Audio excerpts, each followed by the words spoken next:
This is the 2021 PBA Philippine Cup coming to you from the Don Honorio Ventura State University in Bacolor, Pampanga.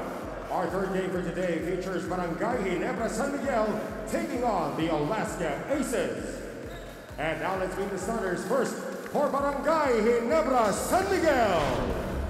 A 6'7" forward from Escalante, Negros Occidental, number 38, Joe DeVance. A 6'5" forward from Angono Rizal, number 10, Arvin Tolentino. A 6'8" center also from Angono, number 34, Christian Sanhardinger.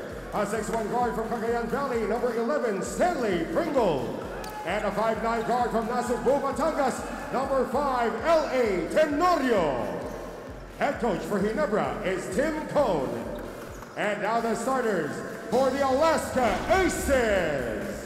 A 5'10" guard from Parañaque City, number 42, J.V. Casio. A 6'1" guard from Alcala, Pangasinan, number 13, Maverick Ahanmisi.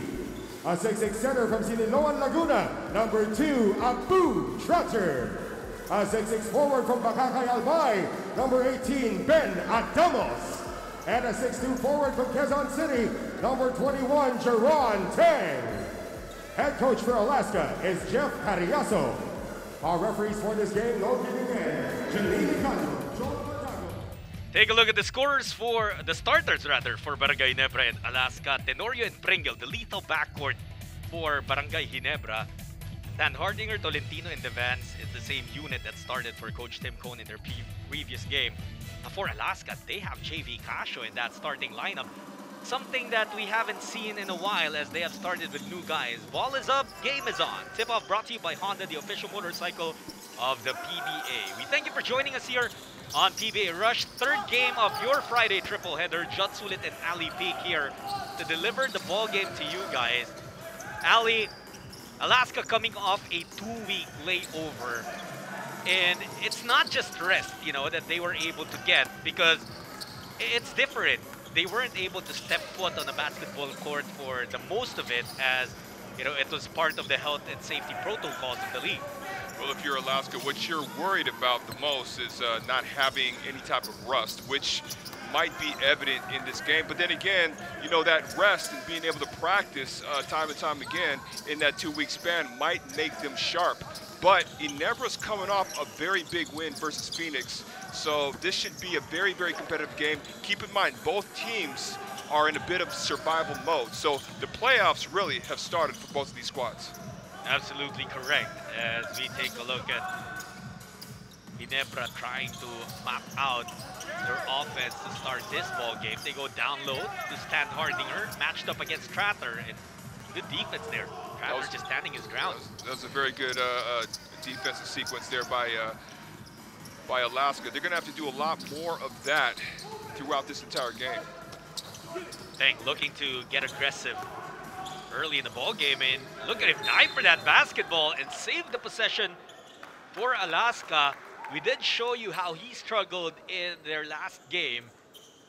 It was their debut actually in the bubble, but Alaska, they gotta treat this as a brand new start to their story in Bacolor. Timeout brought to you by Honda, the official motorcycle of the PBA.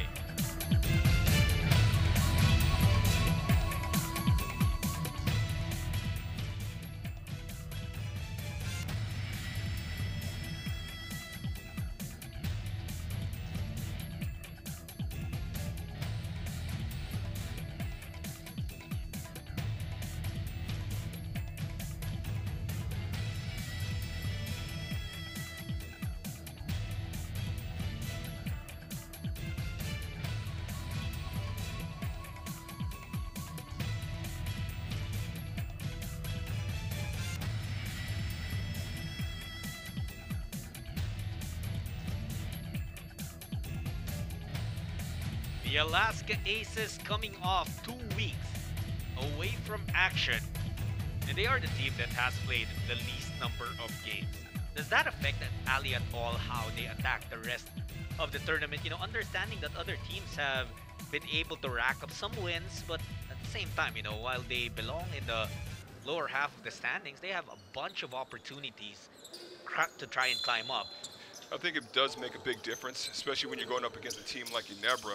And Ginebra's coming in here with a lot of confidence because of that big win that I mentioned earlier. So really, it's all about just focusing on doing all the right things out there and just being really focused every possession on offense and every moment on defense. And also for Alaska, you know, Ali and I have been talking about them. Not a lot of games have been played by the Aces. They actually play 3 straight games. This is the first of 3 straight game days that you're gonna see the Alaska Aces. Tomorrow they play again, and then on Sunday they play again. So that might be another challenge for Coach Jeffrey Carriazo. You know, how do you balance out trying to give it your all as you need wins, but at the same time preserve your players for a very tough stretch of games? I think it's going to be very difficult. You know, playing back-to-back games is one thing, but playing 3 games in a row, that's very, very challenging. At that point, you know, you really have no legs. And so, you know, minutes are going to be, they're going to have to be really closely observed by the coaching staff of Alaska, but also recovery. Getting back in the hotel room, getting off your feet, all those things are big factors, making sure you get the proper foods in your systems. You know, it all comes hand in hand, especially for a 3-game stretch like that. Hadmisi Tokasho able to lay it in. But so far, Judd, I will say Alaska looks pretty good, even though it's only 6-0. They look really fresh. I think that's right. the word to use. We saw that offensive rebound by Abu Trotter and the putback. And, of course, that fast break sequence. Just harping on what we were talking about in the 3 straight games. We know these guys are professionals, and, you know, they've been taking care of their bodies, preparing for battles like this.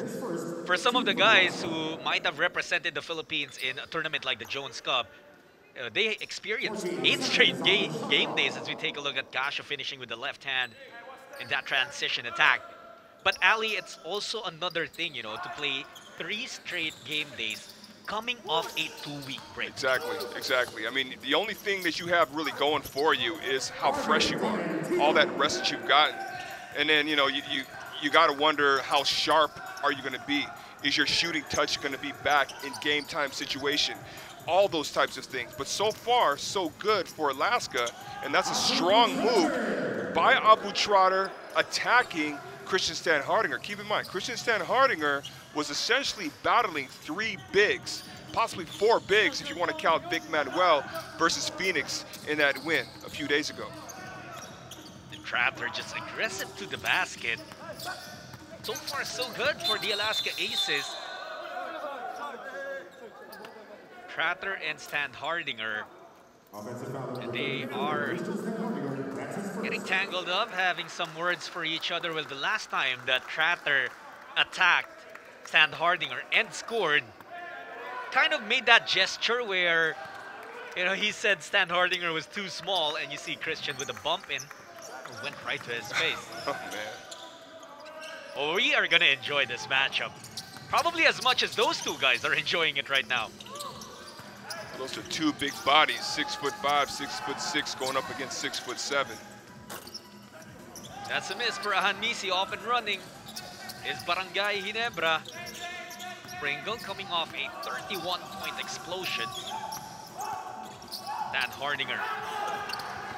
He is topped right there by Adamos, the rookie.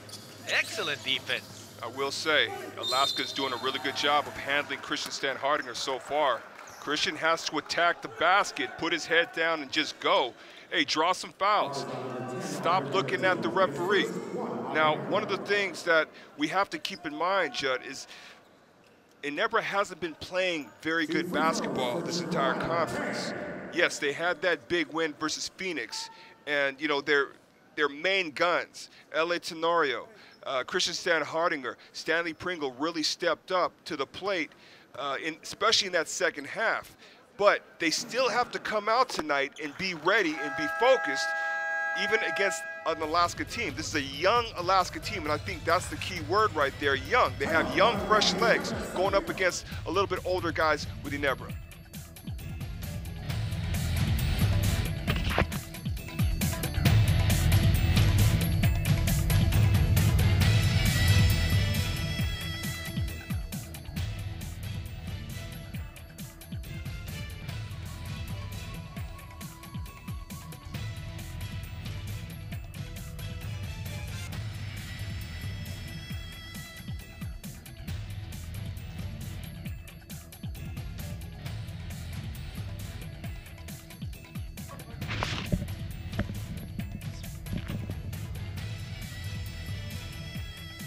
Gusto mo ba ng kakaibang viewing experience sa PBA? Register to join the PBA Virtual Fan Experience and become a Bida fan. Dahil dito sa PBA, tayo ang bida. Registration link will be posted a day before each PBA game day on the PBA, PBA Rush, TV5, and One Sports Facebook pages. So there are a lot of ways that you guys can see that registration link if you guys wanna, well, get the closest experience you can to watching a live PBA game over there in the Davsu Gym in Bacolor, Pampanga.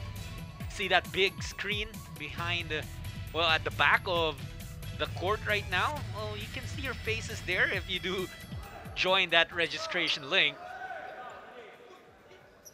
What we're seeing right now is that Alaska has been extremely aggressive to start the game, and that has produced a lot of positives for them, Ali. Well, we've seen inside scoring by Abu Trotter, but then we've also seen fast break attempts, successful fast break attempts, Maverick Ahanmisi connecting with JB Casio.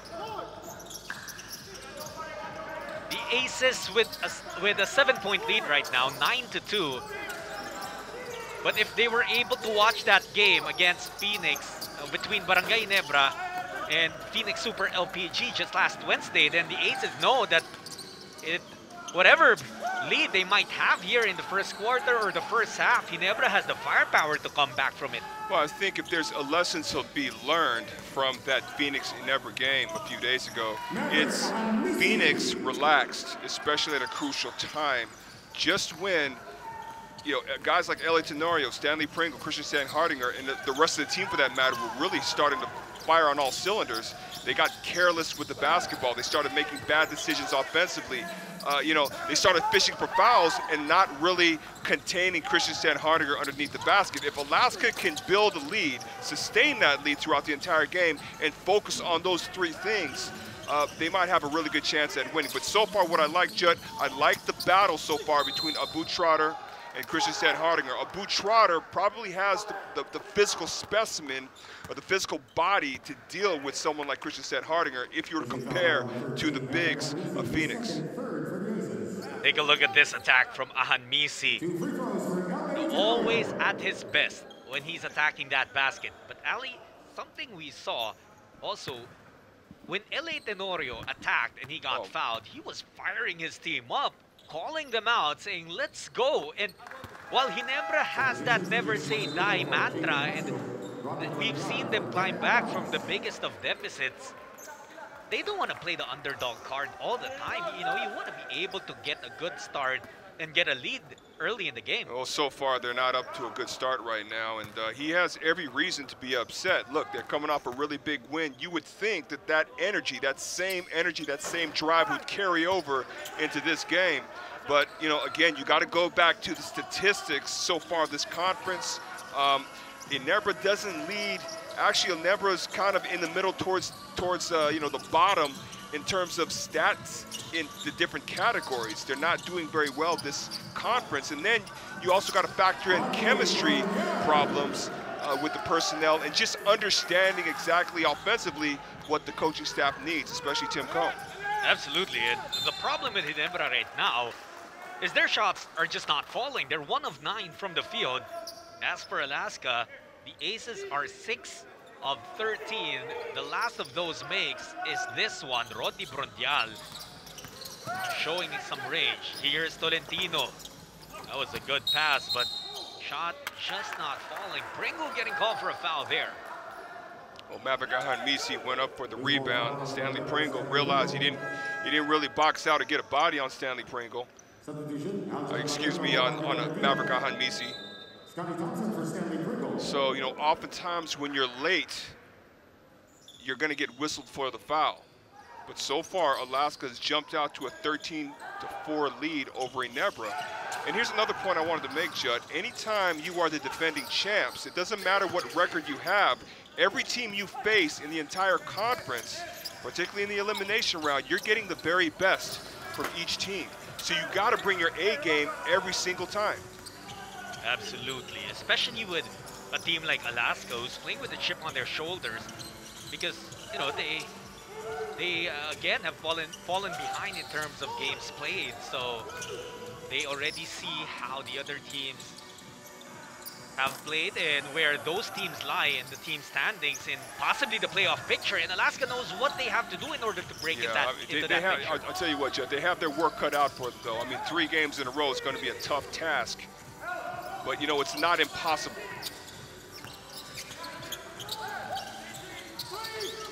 Mariano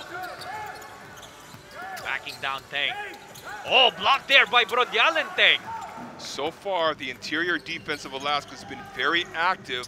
How many block shots have we seen from Brandial? Also, Ben Adamos when he was in the basketball game. And, of course, Abu Trotter really muscling and not allowing Christian Stan Hardinger to get to his sweet spots.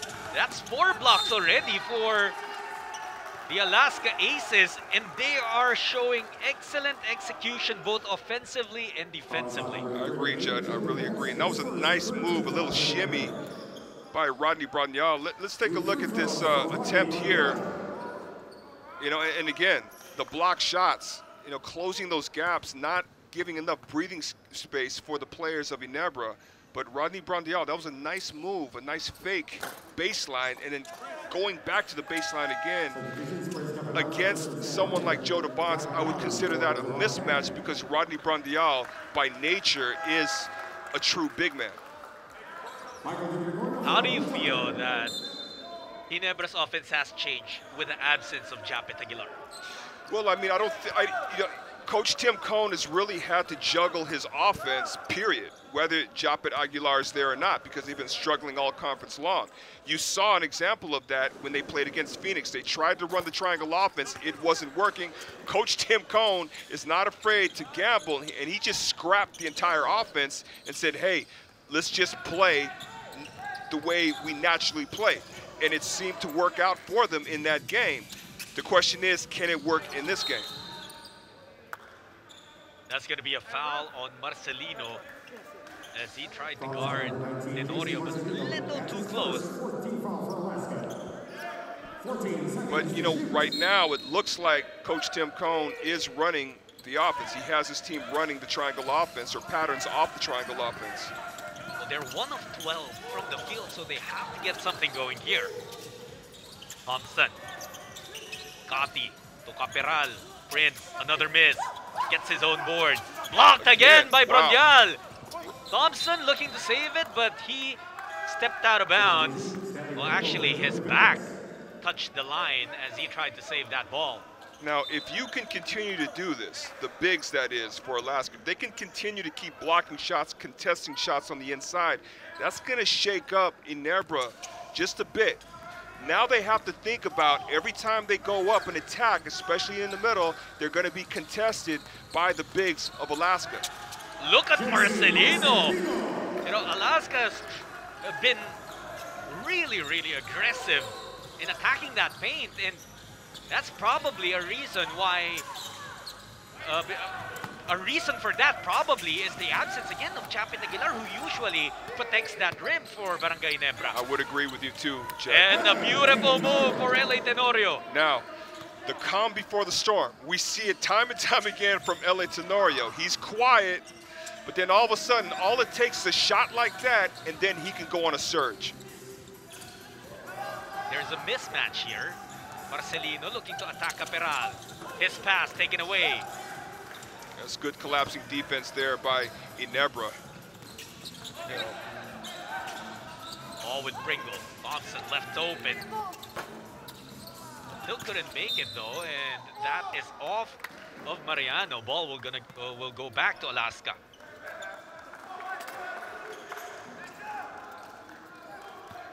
Take a look at this move from That's LA. a nice move there. That is just a brilliant move. Yeah, It finishes with the left as well. You stop on a dime, turn all the way around, fake your opponent, and I actually thought he was going to go up with his right, except he switched over to his left, which is very difficult to do. How about Brodial? 7 points now for the big man of Alaska, and 5 out of those 7 points, Ali, have come from outside shots, and the other 2 from free throws. So all of them have been on jumpers or at least outside shots, really. And speaking of outside shots, Banal's first attempt, and you know that he could start lighting things up as this game progresses. Yeah, Banal leads the league in three-point shooting. Imagine 48.6% from long range. Which is very, very good. I think at one point he was shooting higher than that. Tenorio. No good. Thompson trying to jump up and get that, but that's going to be a foul on Scotty. One of the biggest things that you can do to Ginebra is beat him on the rebounds, the rebounding battle, and so far that's what Alaska's doing. They're doing a very good job. Now, in case any fans are a bit surprised at the outcome of this first quarter, you got to understand, Alaska has a lot of good pieces here. They are really trying to put wins together. And, you know, there's a lot of effort that goes into each and every one of these players here for the Aces. They play extremely hard. They have built a 14-point lead, mainly because of the struggles of Barangay Ginebra on offense, shooting 2 of 18 from the field. Herndon puts his head down. Banal on the offensive board, mops up the mess. Ginebra's not controlling the boards on both ends. It's really costing them, and Coach Tim Cone cannot be happy about that because those are just effort plays. About a minute to go in the first quarter. Ginebra has yet to break into double digits. Mariano, short jumper. Finally, another field goal for them. Mid-range jump shot by Mariano. First with the fake. And attack left and then pull up. You know, like we said, you always want to start the game strong. But then for Ginebra, this is a team that it's not about how strong they start, but how strong they finish. Yeah, but you know what? Oftentimes, and every coach is going to say this, and I'm sure Coach Tim Cone's saying the same thing too, because he used to say that to us. The way you start the basketball game oftentimes is a good indicator. You see this put back here by Banal, no one around him. But this is a nice play here. Stanley Pringle penetrating, attacking, finding Mariano on the outside. Marcelino leaves it for Banal, gets clipped midair. He's going to shoot a pair of free throws. There's frustration on the faces of Ginebra right now. They're not making any stops. You know, this is a nice steal here. And then off to the races. And how many Ginebra shirts are getting back? Only 2. Everyone should be sprinting back on defense. There's got to be more of a sense of urgency on the part of Ginebra. And you know, when you're talking about the defense that Alaska has shown here, it's not just that they have been able to stop Barangay Ginebra. It's also a little bit more about stopping the usual weapons that Ginebra likes to tap. And I think another factor is, you know, Judd, they kind of knew who they were going to be playing against. So they've had 2 weeks to really prepare hard, you know, as opposed to, you know, having at least 2 or 3 or 2 games in 1 week, possibly 3. So you got to move on to the next game and the next game. Very difficult to prepare for, but in this case scenario, you've had a long period of time to not only rest your bodies and be fresh, but also prepare for just one team. But at the same time, though, I think they might have only learned about the schedule this week. But yeah, you know, the preparation. Okay, possibly. Yeah, but okay, they look fresh, though. They look really fresh. And that freshness has led to a 15-point lead at the end of the first quarter.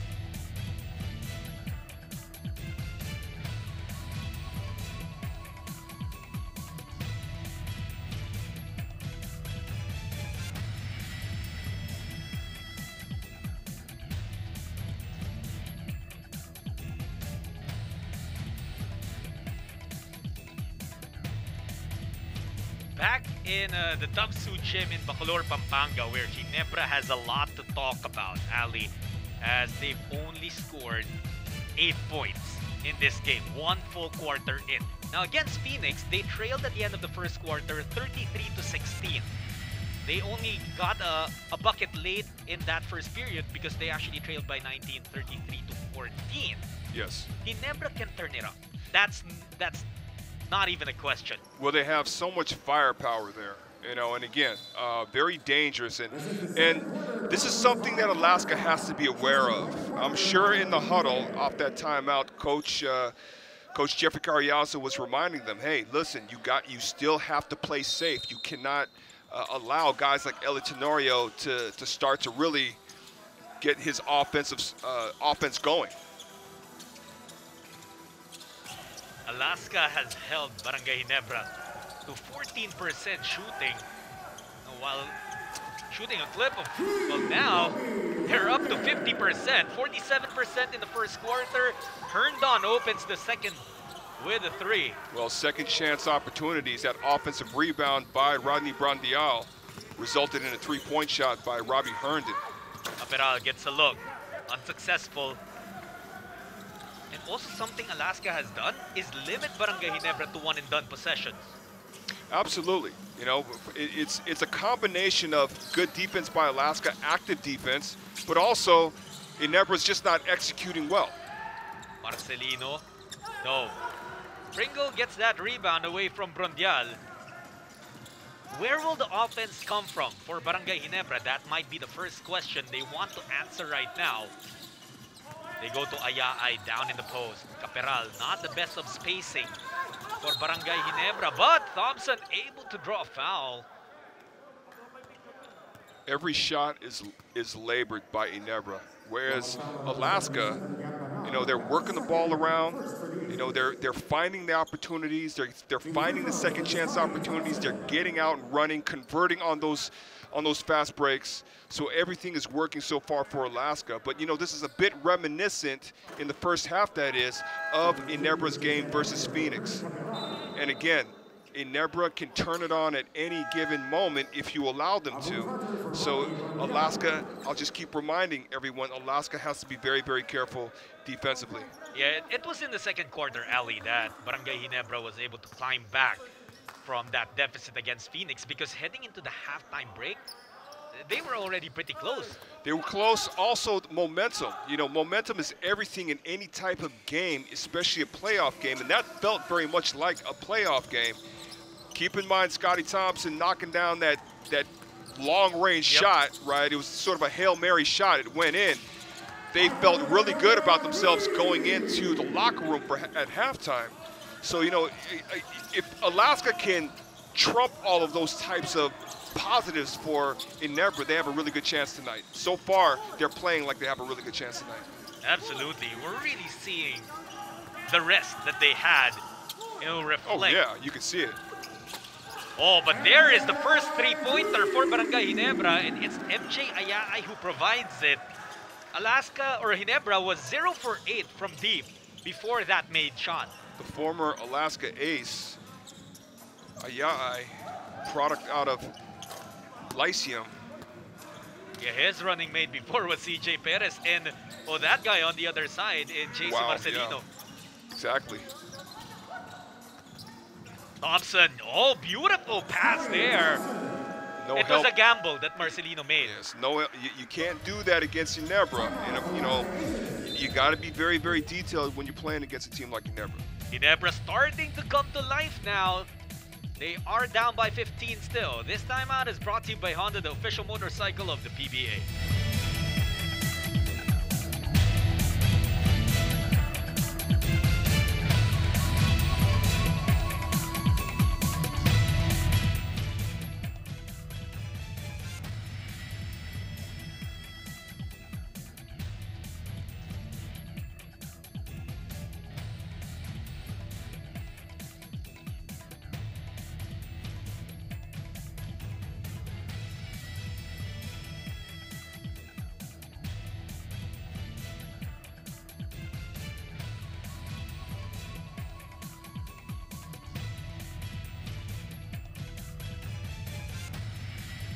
Well, we know that Barangay Ginebra they won't go down without a fight, and they're starting to show a little bit of that here in the second quarter. The same quarter that they were able to climb back out of that 19-point deficit that they faced against Phoenix. And I'm sure, you know, you study your opponent, and Alaska understands how pivotal this second quarter could be after they led by 20 points early in it. I think the biggest thing is not to let down, not to let up. They're playing really good basketball right now. They have Ginebra on the ropes, and they can very well keep them on the ropes as long as they do all the right things. Still a 15-point lead for Alaska. Banal trying to go one-on-one against Mariano. Had to involve Di Gregorio, who misses on that three, but last touch was Stan Hardinger, who's starting to get frustrated now. C-Stan in this game remains scoreless, and he has missed all of his 4 attempts. Gregorio has it, and that's going to be an offensive foul on MDG. Mike was trying to draw a foul on Stan Hardinger, but his plan backfired.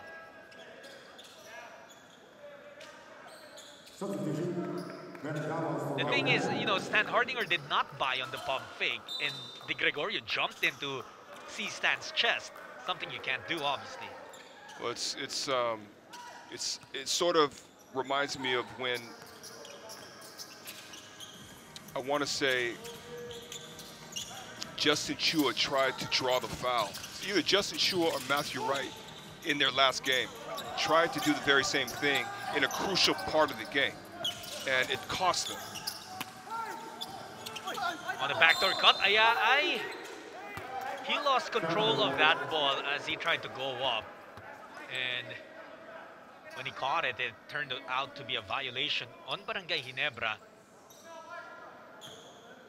Also, Phoenix has forced Barangay Ginebra, or Alaska has forced Barangay Ginebra to a bunch of turnovers. 5 already. However, the Aces have 6 of their own. Yeah, taking care of the basketball is very crucial in this game. It's crucial in any game, but just given the magnitude of the game, both teams really trying to battle it out to get in good position in the playoffs. But one stat I want to mention right now is, you know, even though Alaska's been out for 2 weeks and Alaska's had their up and down ride in this elimination round, they are still consistent throughout the entire conference in leading the league in rebounding.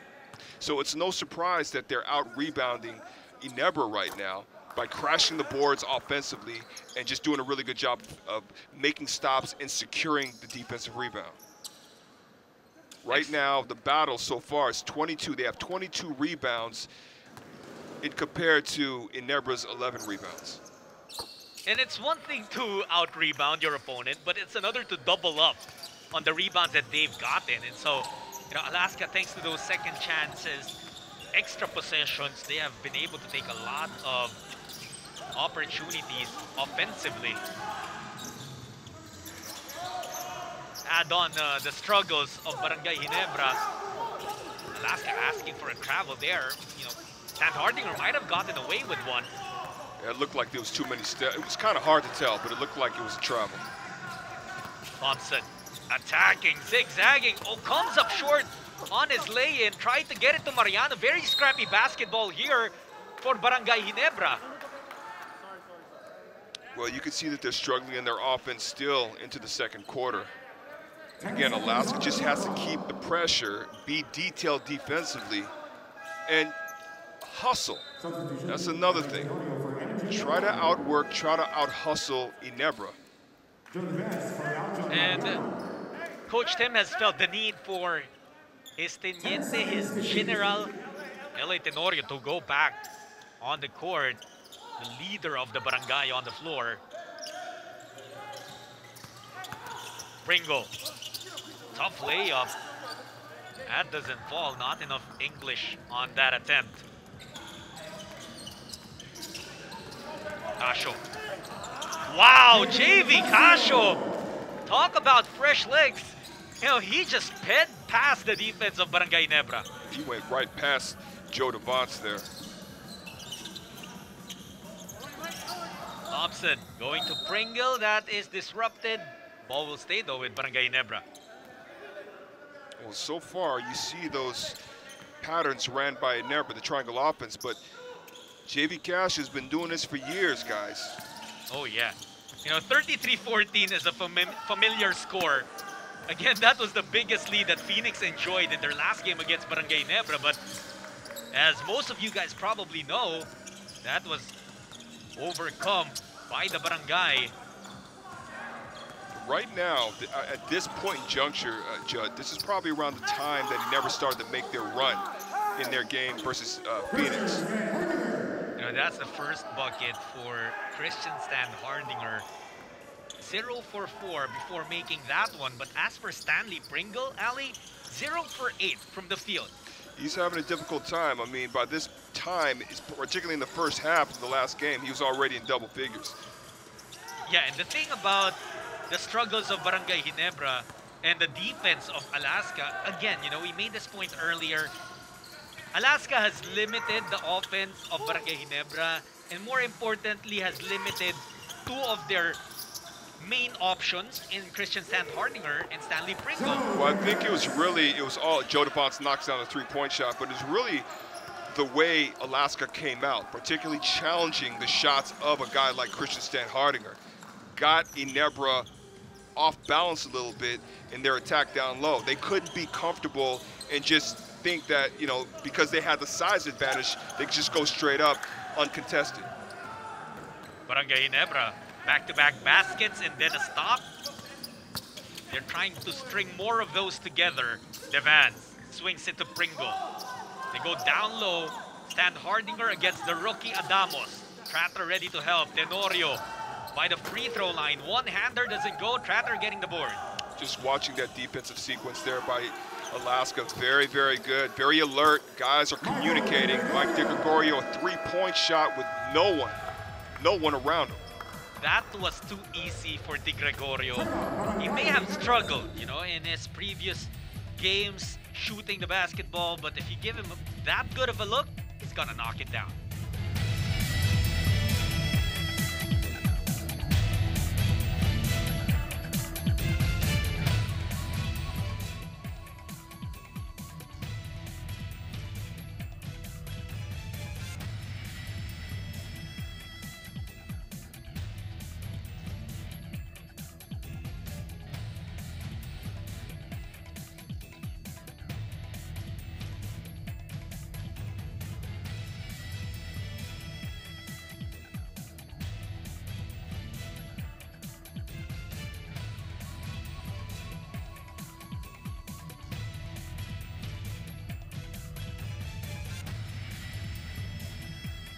It's almost an everyday game day in the PBA right now, and so tomorrow is gonna be another one. Saturday doubleheader. The first game will be between the Meralco Bolts and the Blackwater Bossing. The Bossing, of course, have fallen short of the quarterfinals. They are officially eliminated from playoff contention, but they are trying to play the role of party crashers for some teams. Meralco will be their next matchup, and then following that game will be the Alaska Aces again. As we mentioned, they're going to be playing 3 straight games. Tomorrow they face the TNT Tropang Giga. Mike DeGregorio is one of the guys that we talked about at the top of this coverage, and he has been able to help Alaska in this game. 5 points for Mike on a couple of jumpers. The last one was a 3-pointer that gave them this 17-point lead. Well, so far, Alaska is shooting 43% from the field, 42% from three-point mark, and points in the paint. They're beating Ginebra so far with 16 points, and second chance points, almost 10. Bronyel has it, guarded by Stan Hardinger. Rodney Bronyel accepting that challenge. I like that move, though, even though he missed. I mean, I'm seeing a lot of Daniel DeFonso in a lot of these moves by the bigs, and it's really cool to see. That kind of looked a little bit like an alley peek move. You think? Didn't it? Didn't it? It looked more. I'm gonna give it to Danny I. Daniel DeFonso. Daniel DeFonso. Yeah, well, I understand where you're coming from, because you take a look at these Alaska bigs. Sure, I mean, they are legitimate big men, but they are also a little bit undersized just compared to the other bigs. Height-wise. Well, I mean, well, in comparison to me, these are probably, because I met Rodney Brandao. He's about 2 inches, he's about 3 inches taller than I am. And Abu Trotter's about a good 2.5 inches taller than me. So these are big guys. Yeah, I know, Christian Stan Hardinger's a legit 6'7" without his shoes. So if you can imagine with those shoes, that's 6'8". So well, yeah, no, I understand what you're saying. At the same time, you also make a strong point because while Ginebra has always had a height advantage over most of their opponents. Pretty they much. They are missing the services of a 6'9" Japet Aguilar today. That can jump out of the gym. Exactly. So, Alaska might have a bit of an edge here. I think the most important thing, Judd, is not to even think about that if you're Alaska. Forget thinking about that. You just got to go out there and do your thing. Play, every possession like it's your last possession. And so far, they look like they're doing that. However, Ginebra has 19 points on the board, and you're just sort of waiting for them to start making their run. Excellent point, Ali, because you talk about players missing, and obviously, Japet is a guy who can provide double-digit points, double-digit rebounds for Ginebra. And, at the same time, that Ginebra played or prepared to play without Japet in this game. So they have found a way, or they tried to find a way to still play their best basketball, even though Japet is nursing an injury. Well, I mean, that last game, I'm always gonna keep referencing back to that last game because there's a lot of similarities in this basketball game, except Alaska is doing a good job of extending this lead and keeping Ginebra at bay. And again, it's just been a really rough ride for Ginebra as a whole. I mean, just this entire conference. That's right. But they are the defending champs. Let's take a look at this move here by Jared and Tang. Nice, up and under. Oh my goodness, Jared, it's my teammate, you're my boy, mate, but you cannot get faked out like that. I'm gonna call him later on, give him a hard time about that. But there's so many factors as to why Ginebra struggled this elimination round. But one of the biggest factors is, and not making excuses for them, they won a championship in a bubble less than a year ago. That is a lot. If you've ever won a championship and you've been in a 7-game series, not just one series like that, but a few series, it takes a lot out of you mentally.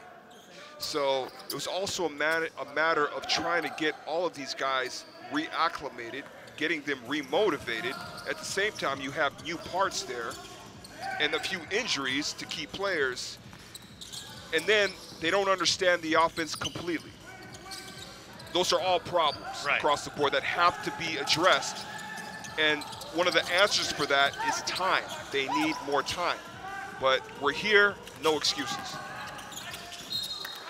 Something Alaska has been able to do successfully, why they still are ahead by a comfortable margin. Against Phoenix, it felt like when Ginebra was able to get a couple of baskets, Phoenix wasn't able to immediately extinguish the fire that was building up on the Ginebra side. Well, they kept Ginebra at bay, but then to me, they had that game in the fourth quarter.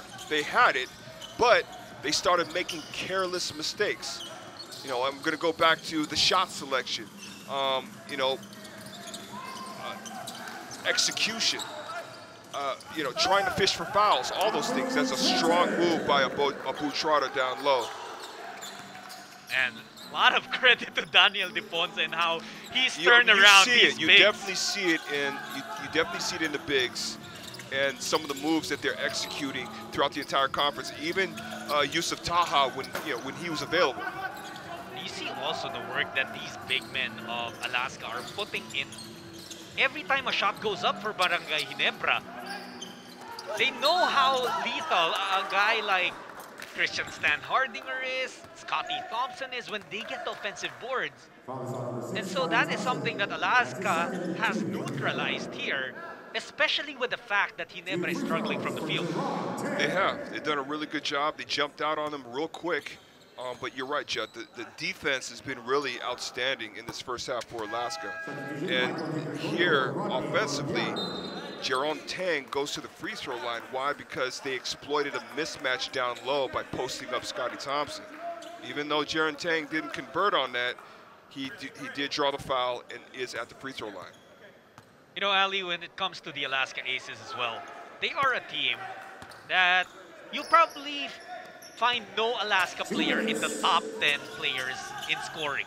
Because the best scorer in that team averages around 11.5 in Mike De Gregorio. And then you have Gabanal with 11.4. Yusef Tao, who's unfortunately unavailable for the team, right around 10 points. A Bootratter 8.8. That's the kind of team they are. You know, scoring is spread out. How much more difficult is it to prepare for a team like that defensively? Well, you don't know exactly who's going to really hurt you. You know, you don't know exactly who's going to get off to a really good start and then just kill you the entire night. But the one thing with Alaska is just the point production across the board. But if you think about it, if you go back to the old days, it was almost similar. You know, the averages were probably a little bit higher, 14, 15 points per game, 16 per game, but everyone was sort of around 12, 11, 11. You know, and that's the type of production that you want from any basketball team to be successful. Jeron Tang with another bucket. And Jeron Tang, we showed you his numbers in their last game. You know, it was 2 weeks ago against NLEX. They lost.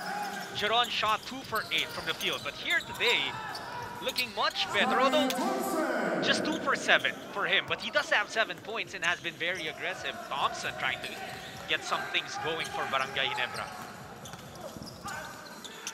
Ahamisi, too strong off the glass. That is tapped out of bounds by a Bootratter. MJI for Scotty Thompson. JC Marcelino for JP Casio. It has been the same formula for the Alaska Aces. They already have 5 guys with at least 5 points. No one in double figures. And that's why they have been able to find a lot of success as well. Although, again, you know, stumbled at some point in this tournament before they had that break. That 2-week break due to health and safety protocols. But they've come out of that long, long break with guns blazing.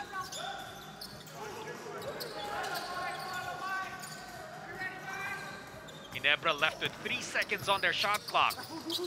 JD had to take the shot. That's off to the left. I want to say that was actually really good execution in the triangle offense, and that was a good shot. Those are the type of shots you're going to get in the triangle offense, but they were unable to convert there. Misi swings it to De Gregorio. MDG fall away after creating separation. Here's Tenorio. 3 seconds left.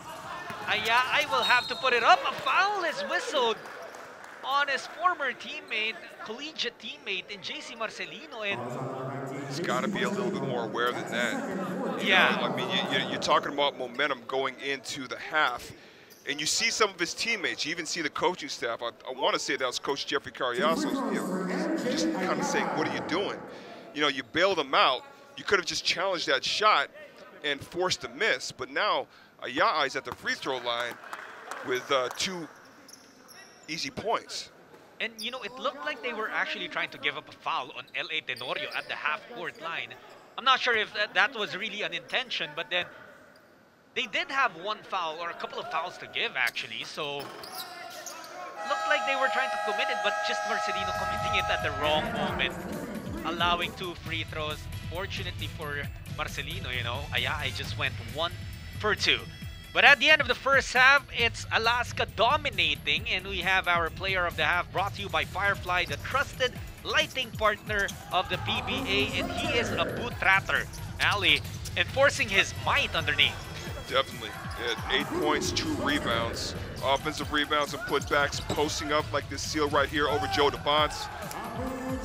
And then, even more important, probably more importantly, the defense down low. Yeah, he's limited Christian Stan Hardinger to just 2 points on 1 for 6 shooting as Alaska goes up by 18 at the end of the first half.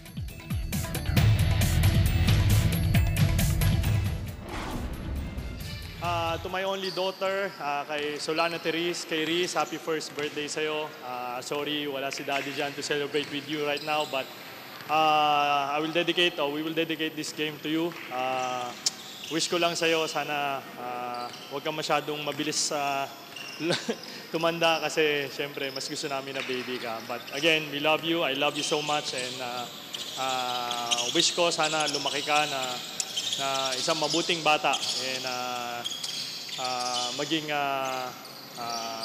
mabait na bata sa iyong mga magulang din. So yun, happy birthday and wish you good health of course and I love you and we love you mga kuya mo and of course your mom also. Happy birthday. I love you. It's just one of those sacrifices that these players had to make, you know, to make this conference work as the Honda PBA Philippine Cup 2021 is being played in a semi-bubble setup in Bacolor, Pampanga. Right now, the Alaska Aces up 43-25 over Barangay Ginebra San Miguel. I'm sure LA Tenorio would want to change things here in the second half as, you know, he dedicates this game to his daughter, Reese Tenorio, celebrating her birthday. Happy birthday to you, Reese. Ali, you know, it's a difficult sacrifice for these players just being away from family. Yeah, definitely. You know, and the bottom line is you got to go back out there and play, and you have to focus in. You know, and you know, just being on that receiving end, I can identify. I can totally identify. I played on Christmas Day, not just once, but at least 5 times in my career. So it is a huge sacrifice. As we take a look at some of the highlights here by Alaska, we see everyone getting involved, Judd, and getting off to a really strong start, but really it's triggered because of their defense. Some more in the second quarter. This time JV Castro coming off that pick and roll, Ginebra being late to react, and then the pull-up with no one around him, Mike DiGregorio lighting it up from the three-point line. Yeah, that shot was too easy. And you know how easy that shot was how difficult it was for Barangay Ginebra both to stop Alaska and to convert on shots of their own. They shot just 14% from the field at some point there in the first half. And we take a look at our halftime statistics brought to you by Honda, the official motorcycle of the PBA. Well, you look at some of these statistics here. Field goal percentage says it all for Ginebra. They're just having a really tough time in this first half. 43% for Alaska. The big discrepancy right now, points in the paint. Alaska is dominating Ginebra. Second chance points is something to look at because Alaska's doing a good job keeping Ginebra in check. And then points off of turnovers, 9 points for Alaska. And then the bench points, I would say almost even, 20-14. But still, good production from Alaska, and if they could keep things going in the second half, they have an excellent shot at winning this ball game. Yep, and 25 points only for Barangay Ginebra in the first half. That's actually the franchise's 4th all-time lowest first half output for Ginebra. Now, nobody in double figures yet. Although for Ginebra, you kind of understand that. It's hard to have someone in double figures when as a team you've only scored 25 points. But that's a big thing for Alaska because it means that the 43 points they've scored are spread out. Spread out. You know, the last 2 highlights that we missed for Alaska's highlights in that first half was Jerome Tang getting involved. Abu Trotter with that nice up and under move underneath. So you're absolutely right about that. So many players from Alaska getting involved offensively. Team defense has been excellent for the Alaska Aces. You know, in this conference, Ali, Alaska has been notorious for holding their opponents to very low scoring in the first half. Last July 28th, Alaska also held rain or shine to just 23 points in the first half. And in that game, rain or shine finished with just 48 points for the entire game. I remember that. Which was the second lowest output by a team in league history. And you think about some of the teams that Alaska's beaten in this conference, very tough teams. You know, they almost beat Magnolia if it wasn't for that heads-up play by Paul Lee at the end. Here in the third quarter, Ginebra opens up with a miss. Dillinger couldn't connect from the corner. only 7% from the three-point line. They never shooting. One make. That's all they've gotten. Casio. Oh, miscommunication there, but Adamos quick to save that basketball. Here's Teng. 5 seconds on the shot clock. Jeron strong to the basket. Wow. And he draws a foul on the Vans, but Teng actually thought that the basket, the ball fell in. He was asking Abu Tratter, hey, did my shot go in? I thought it was going to go in, but that was a nice move there. Really, just being a little bit patient instead of going right away, seeing where the defense was going to end up.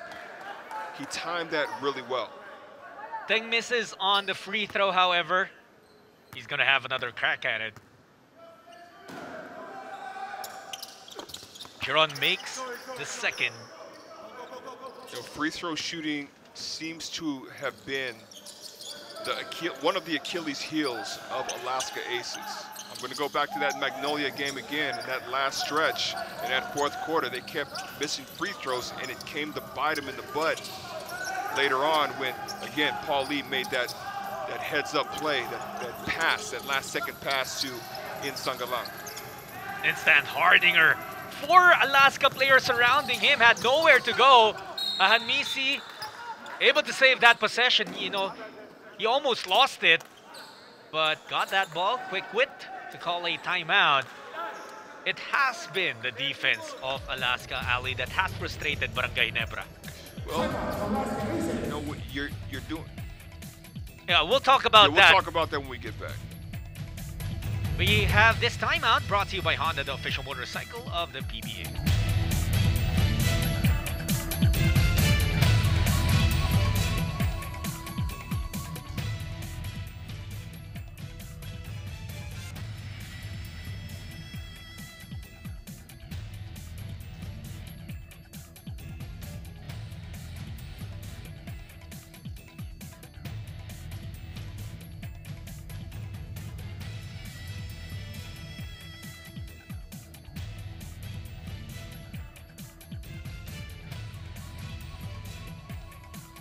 The Alaska Aces, led by Coach Jeffrey Carriazo, they have done a marvelous job here in this game so far, up by 19 points, entering the third quarter, or early in the third quarter. The biggest thing was their start, Ali. They held Ginebra to just 8 points in that first quarter and zoomed to a double-digit lead and maintained that same energy as we head again into this second half. I think it's sort of hit Ginebra like a ton of bricks, you know, because this is the first time that they're playing one another, and you go from, also another factor is you go from such a high intensity game in your last game versus Phoenix to all of a sudden, you come out not the way coach wants you to come out. But guess what? You're going up against another high, intense energy type of team in Alaska. These are all young guys. The only elder statesman on this team is JV Casio. Everyone is, got those young legs, guys having a lot to prove out there. That's going to be a three-point play opportunity for LA Tenorio. And Ginebra just looked like they didn't come out ready to play. They came off a strong win against Phoenix just last Wednesday. Not the same energy here in this game. And with Phoenix, they trailed by 19 in the first quarter, was able to turn that game around. They made their comeback in the second, in the third, and finally finished the job in the fourth quarter. They are hoping that although they haven't gone on a massive run here, they still have a chance. Only a 16-point lead for Alaska. Lots of basketball to be played here. Adamos coming out to set the screen for Teng. This is what we were saying, Ali, in the first half. Alaska has done a good job at just arresting those small runs of Ginebra before they become big. Definitely, and that was a nice play there by Jeron Teng. Mid-range jump shot coming off the pick and roll. just really, you can see the body language of Ginebra, just frustration all around. But let's take a look at this nice pick by Adamos. And you see on Stan Stanley Hardinger. Pringle, yeah, you know. And He was sagging off. Yes, and that's the thing. You know, Jaron Tang is not known for his outside shooting, but he can definitely drain the mid-range jump shot. So you must be aware of that and step up right away and challenge. Now, Ginebra has been able to buy a few buckets back in the third quarter, back in the second quarter, and here in the third. But even through those made baskets, Ali, it's been sporadic. Yeah, it hasn't felt like they've gotten a flow. It's not the same in comparison to the last game. You know, you felt it coming. You could feel the energy. You could see the momentum starting to shift. It took about 2 quarters, but finally, you know, it met its mark. I don't see that in this game versus Alaska. You gotta give, again, a lot of credit to Alaska and how they have turned it up here. 2 weeks away from the court, away from PBA action, but they haven't missed a beat. In fact, it looked like that rest really did them well. See that miss there underneath the basket by Christian Stan Hardinger. Earlier, Ben Adamos knocking down that 3-point shot, which he has full capability of. Well, Stan Hardinger against Phoenix in their last game. 21 points, 12 rebounds, 9 of 19 from the field. In this game so far, close to 20 minutes already for Christian. 2 points. 2 points. 1 for 7. 5 rebounds and 3 turnovers. Stanley Pringle, Ali, 0 for 8 from the field. Yeah, that wasn't the type of input, that wasn't the type of production that we saw at this point, you know, in that last game. So, again, Alaska's doing a really good job defensively. Here's another mid-range jump shot by Jaron Tang. Doesn't fall, though. But you gotta believe that Stanley Pringle will keep going in and will keep taking those shots as finally getting on the board his first bucket after 9 tries. Alaska up by 18 still. Adamos, the handoff to Casio. That's going to be an offensive foul. Extending was Ben Adamos, and you know, at the same time, LA Tenorio knowing how to sell that foul. See this hesitation play, freezes his defender, Maverick Ahamisi, then explodes to the basket, Stanley Pringle. That is the difficulty of guarding someone as talented as Stanley Pringle, because you respect his top and pop game as much as you respect, you know, his ability to drive to the basket and just torch your defense. Foul called on the rebound play. It's going to be on Maverick Ahamisi. Looks like Stanley Pringle hurt himself. It did look like, you know, he felt something on that attack, but he stays on the floor. Banal checks in for Coach Jeffrey Carriazo. This might be the first time in the entire game that you feel that momentum is neutralizing a little bit instead of being on the Alaska side. You talking about Alaska side? Yeah, that momentum is not completely or favoring the Alaska side. Instead, I'm not ready, I think, to say it's with Ginebra already, but it's kind of right in the middle. Well, I think one of the hardest, even when you have especially when you have a big lead, Judd, you know, in the third quarter is one of the most difficult quarters, specifically the first 5 minutes, because even if you have a big lead, you know that the run is coming, or the run attempt is coming from the team that's down. In this case scenario, Ginebra down like in high double figures. So it becomes sort of a seesaw battle until finally you get your bearings and you start getting back to what made you successful in that first half, with a few adjustments added, of course, by Coach Jeffrey Carriazo. A timeout requested there by LA Tenorio as he tried to save that possession. LA very upset at our official right now. I think he felt like there should have been a foul. Wow. Yeah, but this is just going to be a 30-second stoppage, and look who sits down to lead that huddle for Barangay Ginebra. What's going on here, Judd? Well, let's take a look at what's going on in the league in terms of team standings. Alaska still has a lot of games. You see them 6 games left on 6 games have been played, 5 left including this one, while all the other teams, some of them have even wrapped up their elimination round. Well, you see them at the cusp of, if they lose tonight, they're in a really bad situation. But the opportunity is there. They just have to take full advantage of it. Sorry, Judd, I was saying what's going on here because I don't see Tim Cone. That's right. He's not there.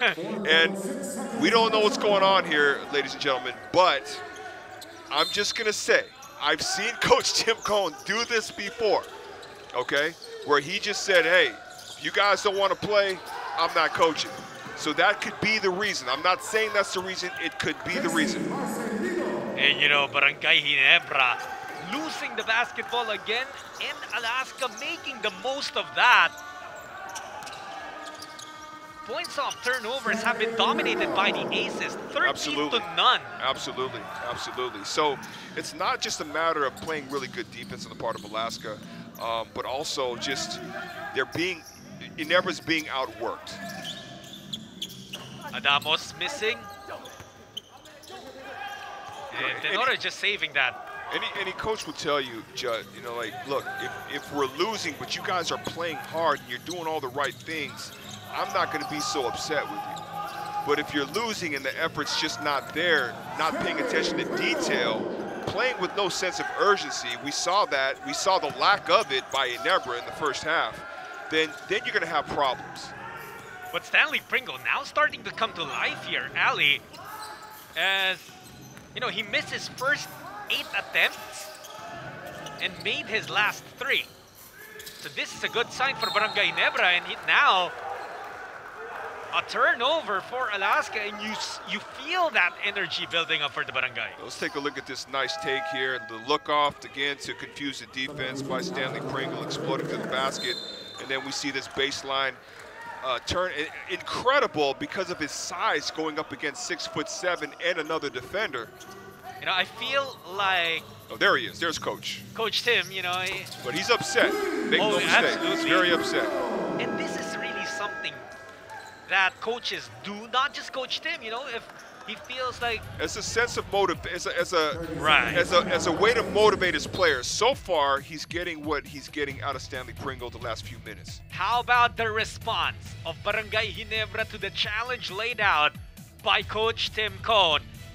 They trailed by as many as 21 points. But Stanley Pringle coming to life here in the third quarter, 9 points in less than 6 minutes of action here in the third. And he's gotten Barangay Ginebra back to within 13. Barangay Ginebra at 4-5. They are in the middle of the pack of the team standings right now, but really are not safe yet. They haven't clinched their quarterfinals berth. Again, bottom line, you have to win in order to advance, plain and simple. Now Stanley Pringle bringing out a little bit of a smile, as well as some of the Barangay Ginebra players, because again, 9 points all here in the third quarter. Was 0 for 8 to begin with, but is now 4 of 4, good for 9 points in the third. If you're Alaska, this is something that was probably gonna come, and it's a matter of being able to weather this storm, and Banal helps them do so with the 3. He's been on fire the entire conference. Battle for the board, the energy is there. There's gonna be a jump, and it is gonna be between Brgy and Mariano.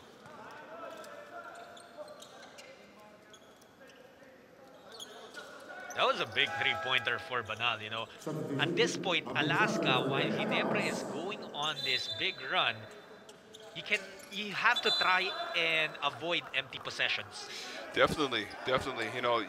Stanley Pringle, it's a perfect example of how explosive Stanley Pringle and Ginebra's offense can be. We were just saying he's got no points. Now all of a sudden he's almost in the double-figure range.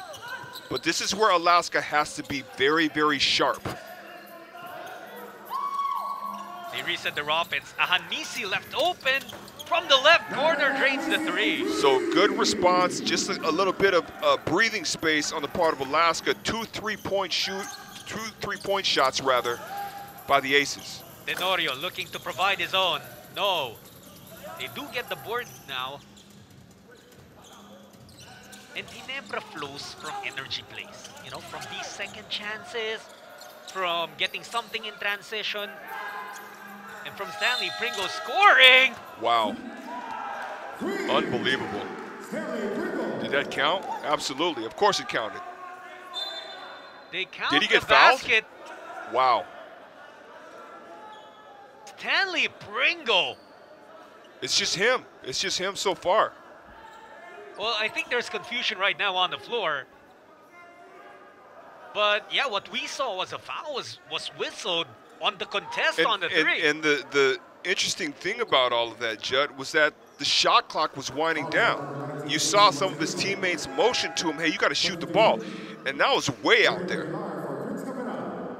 Marcelino committing that mistake of fouling Pringle. Let's take a look at that shot clock with the 3/10 of a second left. Incredible. And again, Marcelino on the receiving end of that. We saw him with that foul right before the half. Pringle has carried Barangay Ginebra on his shoulders here in the third quarter.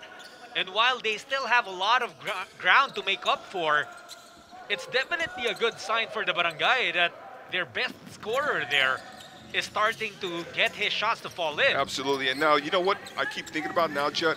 What if the crowd was here? What if the crowd was here? You know that would spark the Ginebra players up pretty high. And that will also hurt them if they were there. Three consecutive three-point shots by Alaska. What a way to answer.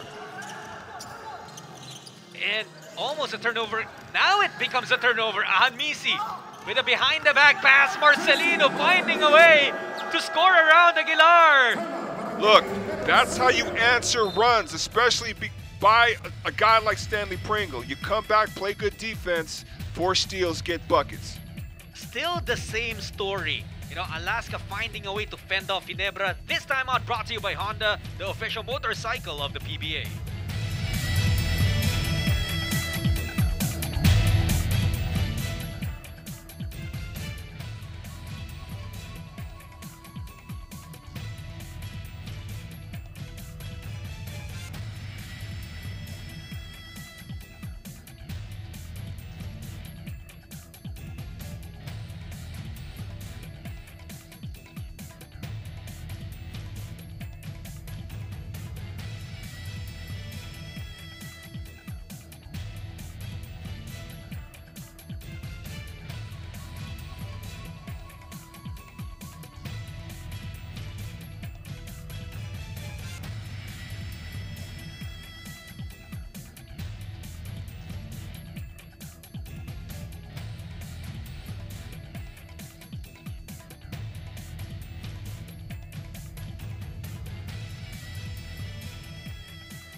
You're still watching PBA Rush. This is the third of your triple header on a Friday.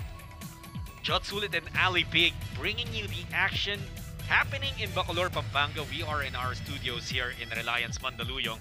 Ali, you know, this game is flowing for Alaska. It has been them dominating, and we already sound like a broken record saying this, but Ginebra would be able to go on some rallies, mini runs, but Alaska would always have a response.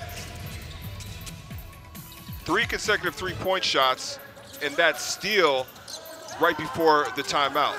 Those were great answers by Alaska.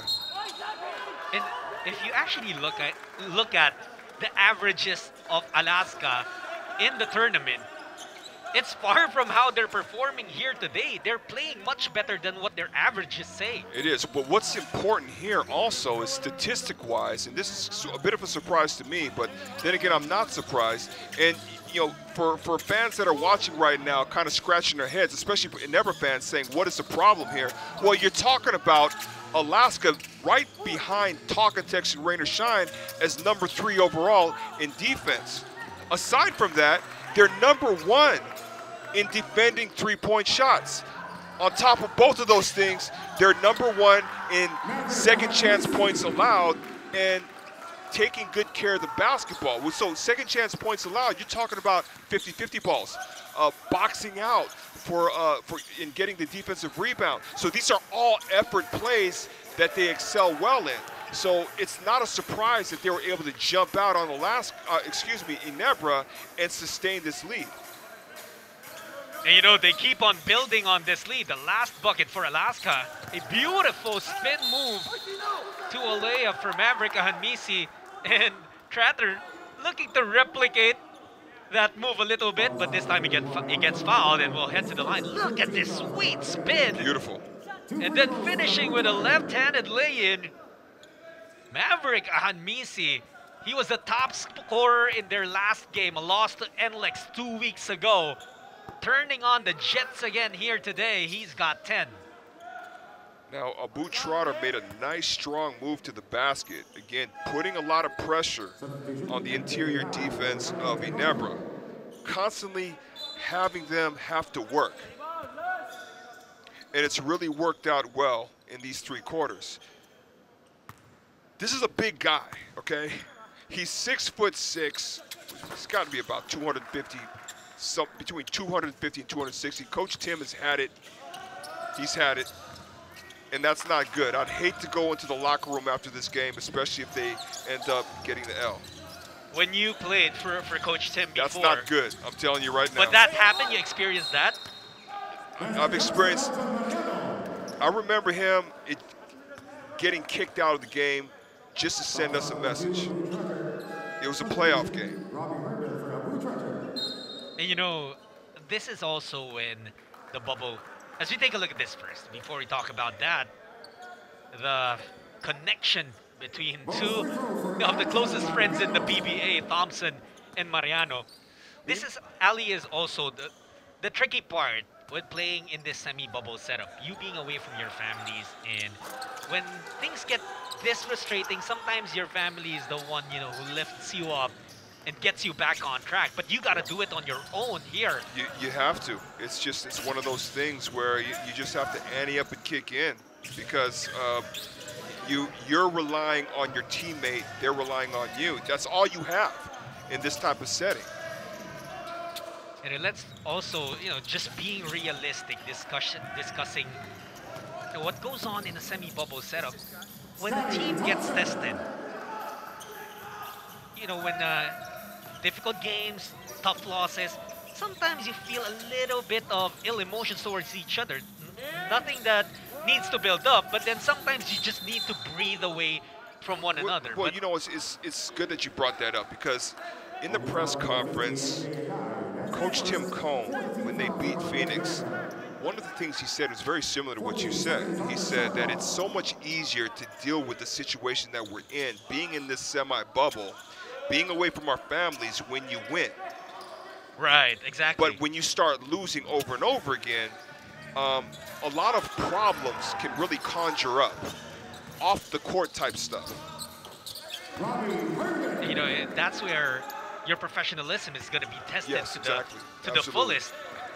Well, Barangay Ginebra still has about 14 minutes in this basketball game to turn things around and try to make this a W again. But Alaska has other plans. Again, forcing the Barangay to turnovers, but turned on, hesitated at the last second, seeing Thompson in front of him. Under 2 minutes left in the third, Banal saw Aguilar, decided to attack. Unsuccessful, and it's now Thompson orchestrating the offense for the Barangay. Scotty stepping back. It's Raymond Aguilar. They give him some space and he falls short on the outside attempt. Mariano missing. Again, Aljon Mariano working hard. Good effort by Aljon Mariano. Look, they just got to keep playing, try to stay in it as much as possible, but the most important thing here is not to abandon one another and think that you got to do it all by yourself. But the other key here, probably the most important key, keep playing defense. Try to get some stops and get some points from those stops. That's going to be an offensive foul Raymond Aguilar, quick to get in position. And that did Barangay Ginebra some good.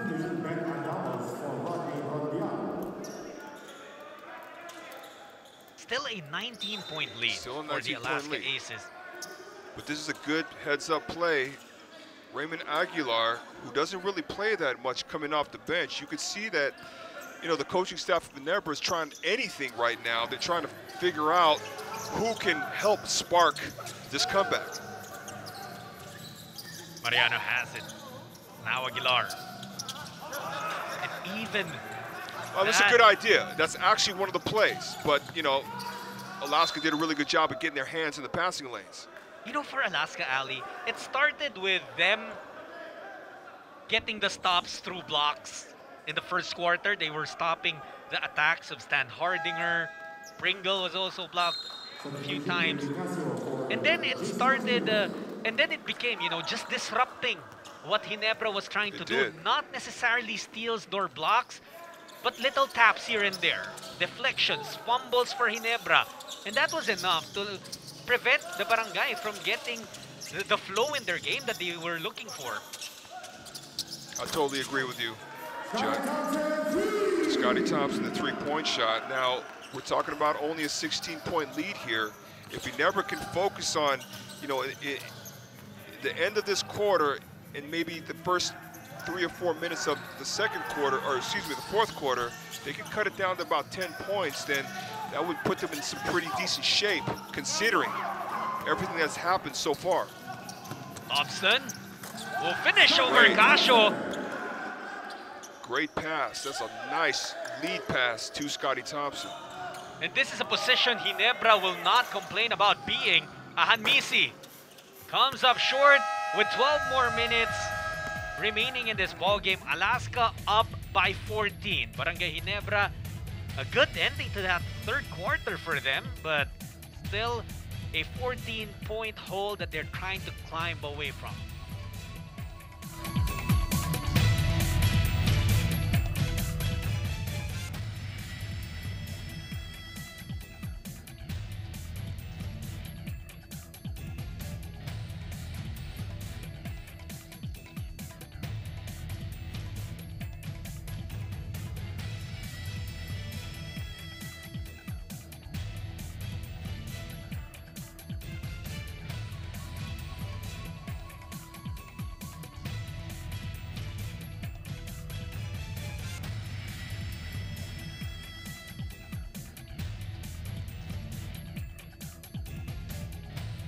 Alaska playing excellent basketball from the first to the third quarter. Maybe you can say the last 2 minutes of that third quarter was pretty much a little bit more favoring Barangay Ginebra. But still, Alaska had done enough to build a 14-point lead entering the fourth.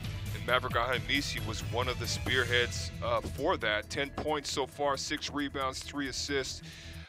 4 for 9 from the field, 2 for 4 from three-point field goal percentage. That's a nice, beautiful move. That spin move over Raymond Aguilar. But again, Judd, they have to be focused on the details on both ends of the court. They have to make good decisions, and they have to understand, and I'm sure they spoke about that in the huddle right before re-entering the court, that momentum is starting to shift here. They have to be very, very aware of this because Ginebra can come back, and they can come back quickly. Let's see what the Barangay will be able to do. They won that third quarter, but what really hurt them was that 8-point first quarter output. Yes. Tenorio tried to fish for a foul. No whistle, and so it becomes Alaska basketball. And LA showing the referee where he got hit.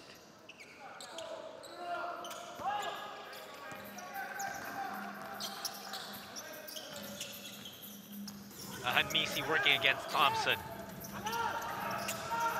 Anytime you're good defense by Ginebra. Good defense. Good denial defense. That's right. It forced Ahanmisi to call a timeout. Nowhere to go in that possession. This time out brought to you by Honda, the official motorcycle of the PBA.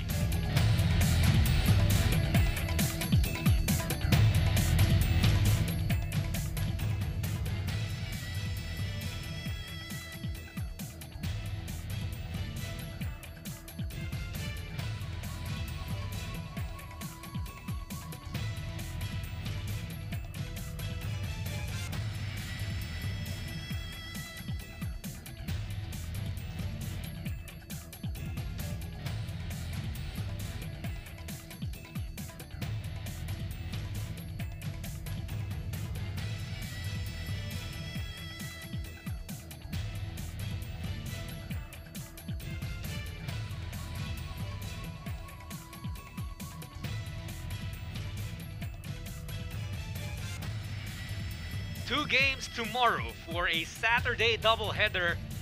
You got the Meralco Bolts versus the Blackwater Bossing for the first game, and then the Alaska Aces play again. They go up against the TNT Tropang Giga. And for the Alaska Aces, it's gonna be 3 straight games. Scotty Thompson, it's starting to come to life here in the 4th quarter. Ali, for the Alaska Aces, it's gonna be 3 straight games. But more than that, you play Barangay Ginebra and then you play TNT. Yes. It's not an easy stretch. It's never easy. It's never easy. You play the 2 finalists of last year's Philippine Cup basically back to back. You know, it is the uncertainty really of this situation we're in, the pandemic being there, and then of course schedules being released on a week-to-week basis, Alaska having to sit out for 2 weeks due to health and safety protocols. And you know, I'm sure everyone wishes it's a better situation that we're in right now, but you gotta deal with the cards that you're presented right now.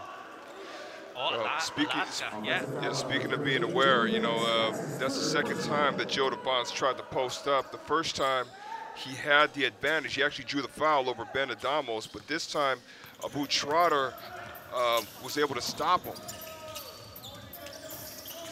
Here, Ahadmisi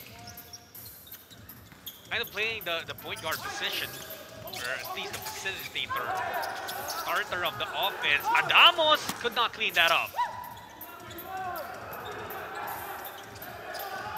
Neither team has scored here in the 4th. Tenorio leaving it up for Devance. Joe was able to get the roll. No one saw LA Tenorio driving baseline. They were so late to react. I don't even think they did react, but that was a nice dish off to Joe DeBon's. Rather underneath. Wow. Carving out some space and just finding a way. I'm gonna say this now. You're talking about how certain moves remind you of certain old school players. That's me right there. Yes, there we go. But this is what I'm talking about on the defensive end for Alaska. No one was there to react to LA Tenorio driving baseline. He was able to find Joe DeBon's for that shot. But Abu Trotter, 11 points. Okay, was that free throw still you, or you would have made that? No. I shoot better. I was a good free throw shooter. Alaska still up by 14. JDV, hook shot over Trotter. No, Mariano getting the board. It's Aljon Mariano. You know, you're seeing some frustration in the way some Ginebra players are showing that out on the court. Their body language, those little extra moves after the whistle. It's different from in the first half. It's more of playing with more of a sense of urgency, which I would have liked to see them come out with to start the game. So basically right now they're playing for survival, pretty much. Thompson sends it out. Mariano loses that basketball. Well, it's just been the story. It's just been the story all game. That's Ginebra's 17th turnover. And out of those 17 errors, 21 points Alaska has scored.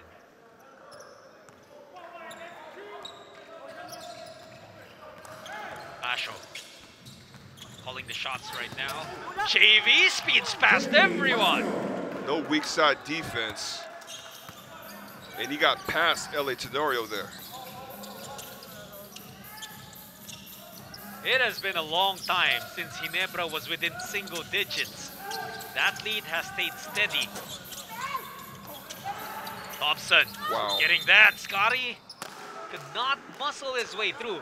But you see, Ali, Ginebra is getting a lot more offensive rebounds here. Actually, you're right, because statistically, and we talked about how that was a major discrepancy. Let's take a look at this take here by LA Tenorio, by JB Casio, and just a tiny bit of a hesitation drive. Again, that froze the defense of LA Tenorio, where he was able to get to the basket, but also no help side defense whatsoever on the part of Ginebra. This is a man who has been frustrated by the Alaska defense all game long. Christian Standhardinger has just not been able to produce his usual numbers. Just 2 points, 1 of 7 from the field. Well, he's going to have to make it all up with 9:15 left in this fourth quarter. But just to answer the rebounding battle right now, you're right, Judd. 43 rebounds for Ginebra as opposed to 36 for Alaska. So now all of a sudden the tables have turned as far as that battle is concerned. And Stanley Pringle, after coming up with a big third quarter, redeployed here by Barangay Ginebra. And I want to say Coach Tim Cone, but it still looks like it's assistant coach Richard Del Rosario leading the team from the sideline. Standhardinger, his first bucket in the second half. So good connections. That was a good offensive set there where Standhardinger was able to cut to the basket and Joe DeBonce was able to deliver him a nice bounce pass. Tratter, they are going to have to close out on that mid-range jumper. They're not respecting it. Right now, Alaska's playing with all the confidence in the world. They have to challenge everything. And Tratter also getting better position on that rebound, and so a foul committed by Christian. But that's been the story all night for the Bigs of Alaska. They've been doing a really good job boxing out the rebounders, the horses of Ginebra. When you talk about Christian Standhardinger, you know, you talk about a guy who's averaging 14.6 points, 10.4 rebounds, and just limited to 4 points, 5 boards in this game. Another second chance opportunity for Alaska, and they convert once again. Again, this is the #1 rebounding team in the league. They crashed the boards. You know, Ali, you were talking about Japet Aguilar being absent for Barangay Ginebra as he nurses an MCL sprain. But Alaska is also one important big down in Yusef Taha, not Exactly. for the team. Yes. You're Japet Aguilar is very, very intricate, important piece to this Ginebra team. You know, but you just have to make the adjustments. And let's take a look at this. Over the, not even over the back. He just got the rebound, put the ball back in the basket. And that is where the system of Alaska, which refuses to put the focus on individual talent. Instead, it puts the focus on how all these individuals put together their contributions and produce as a team. And that's why even with Yusef Taha not available for the Aces, there's Rodney Brondial, stepping up. For sure, for sure. But you know what? I think they've all been playing really well this conference. That's Rodney right. Brondial, you didn't really see him get too much playing time in his previous teams, but you're seeing what he can actually do. On top of that, you have a guy like Daniel DeFonso, Coach Daniel DeFonso, working with these guys every single day, and you could see the results from it. You know, the challenge for the Bigs of Alaska, I feel, is that Daniel DeFonso is still fit enough to wear a uniform. Oh, of course. and Have you play seen in him? the PBA, which means The guy's alright, still ripped up. if these Bigs of Alaska don't perform well, they might just be replaced on the roster by their assistant I'll coach. tell you, it's one of the reasons why I refuse to play in those old school games. I don't want to have to try to guard somebody. I might hurt myself, especially Danny used to give me nightmares, when he was the guy that I was really worried about every time I went out there and played against San Miguel. Two-time MVP. He had a lot of his battles, Coach Daniel DeFonso, against Alaska, now working the sidelines for the Aces.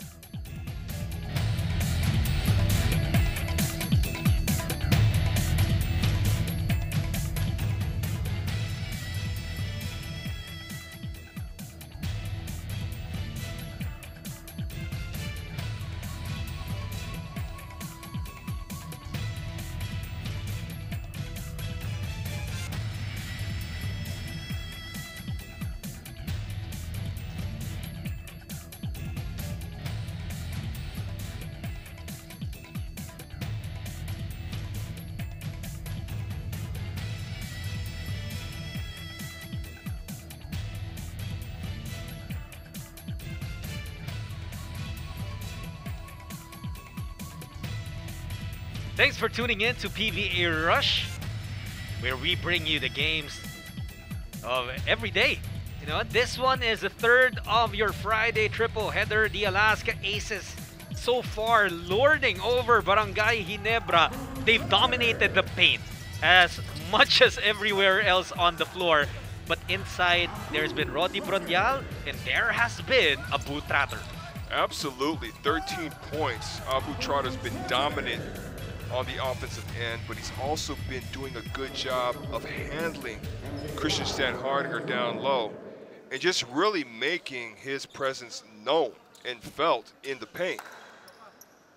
You know, for Alaska, it's also important for them to try and maintain this big lead up until maybe the 3-minute mark, the 4-minute mark. Nothing's safe. Nothing's safe. We've seen crazier things happen, especially when you're playing against Ginebra.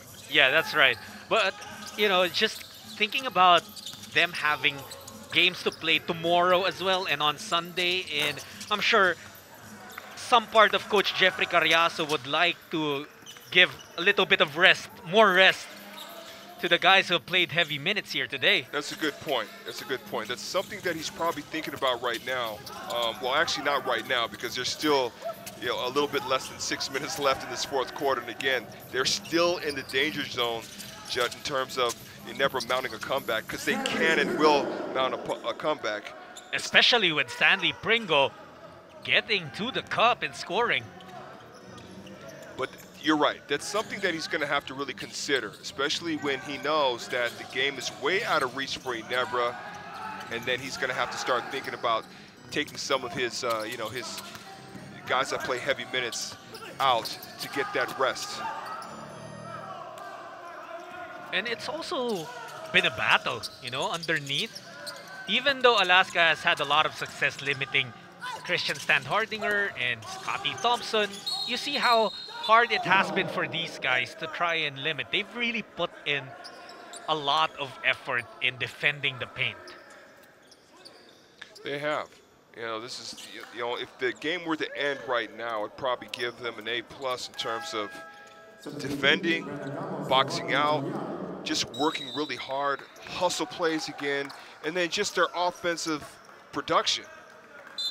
Well, you know what, Ali, talking about the minutes, I think up to this point, I think Coach Jeff came in prepared, and it looks like he already had in mind the rotation and the minutes that he want to give to these guys. Because looking at the minutes that these players have played, Tratter had just broken into 30 minutes today.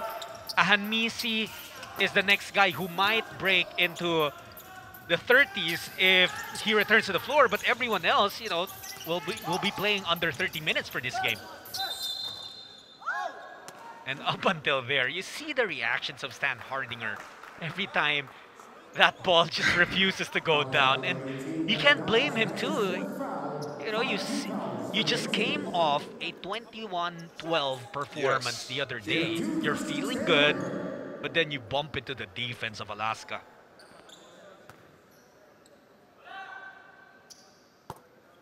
Oh, he gets one from the line. Standhardinger, 5 points now. 2 of 9 from the field. 7 boards, 3 turnovers. It has been that kind of an afternoon, of an evening for Christian. Rebound taken by Adamos. The rookie Ben Adamos also, I mean, we've been putting the highlight on... Been playing very well. We put the highlight on Bronyal and Tratter because they were the ones who scored, but the intangibles have come from the rookie. The intangibles in terms of block shots early on in the game, he did knock down the three-point shot, but also just the physicality of it all.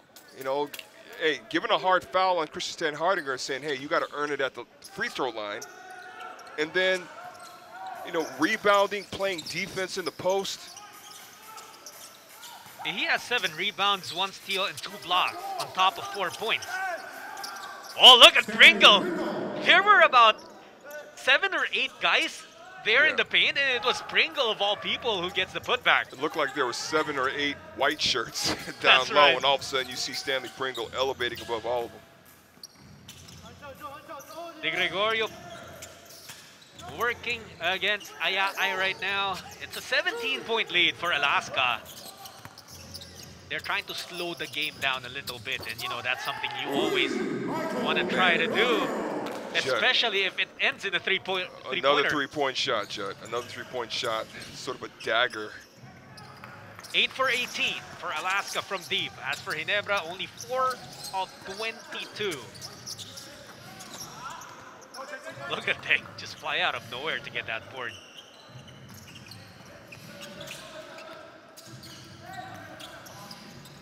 Teng has it up top. Now if Alaska completes this win, they will move up to 3 and 4. And still a lot of games on their schedule as Adamos was not able to step away from Thompson's lane. It will be a three-point play opportunity for Scotty. I was actually anticipating Ben Adamos to try to contest that shot. But let's take a look off the steal. Good defensive play. And Scotty Thompson elevating, challenging Ben Adamos for the and one. You know, Ali, if Alaska actually wins here today, it would propel them up high in the team standings, several notches higher. To they what will place go exactly?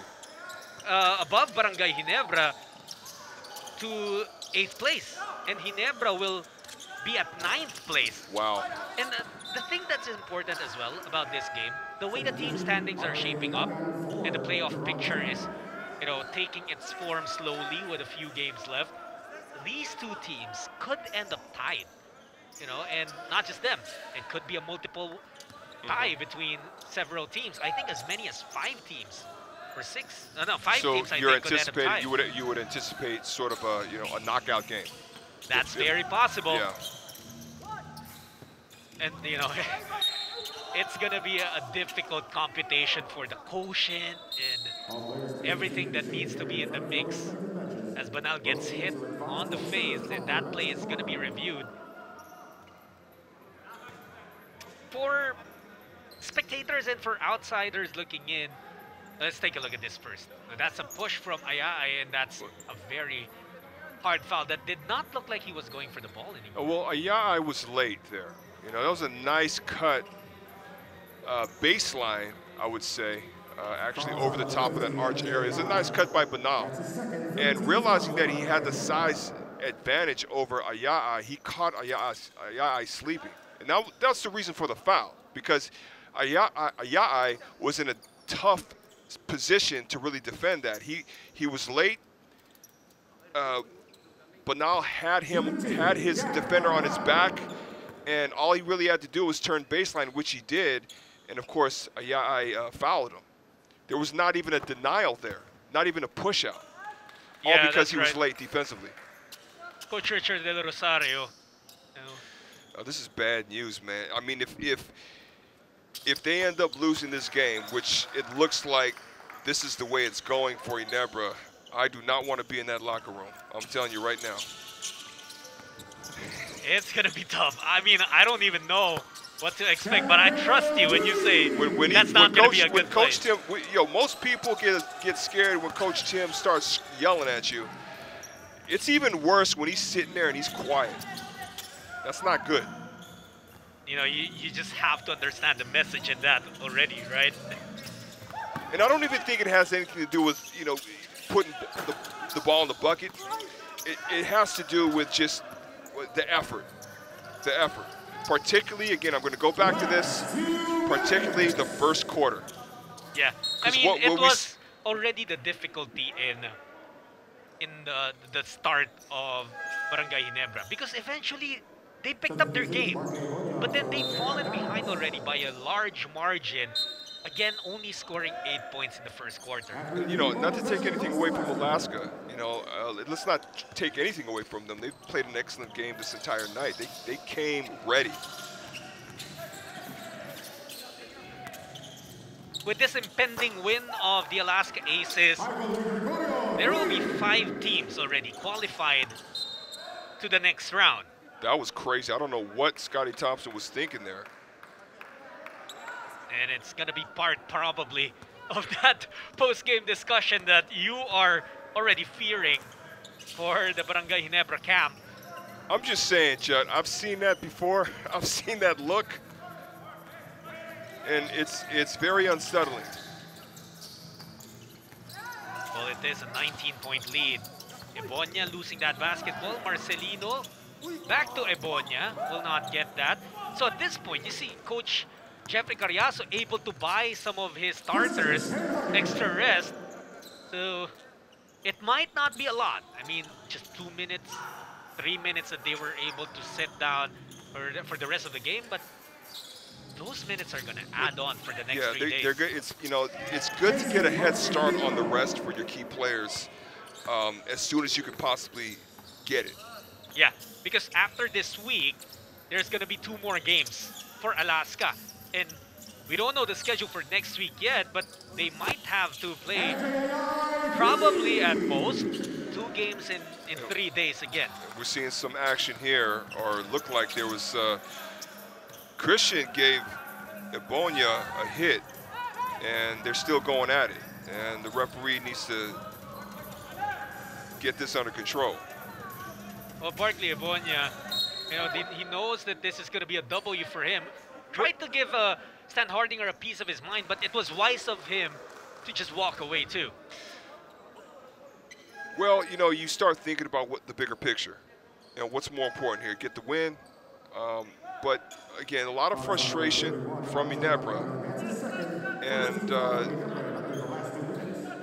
I don't know if Ginebra anticipated this, but Alaska's a very, very physical team with a lot of size. And I will say that they match up really well with this Ginebra squad.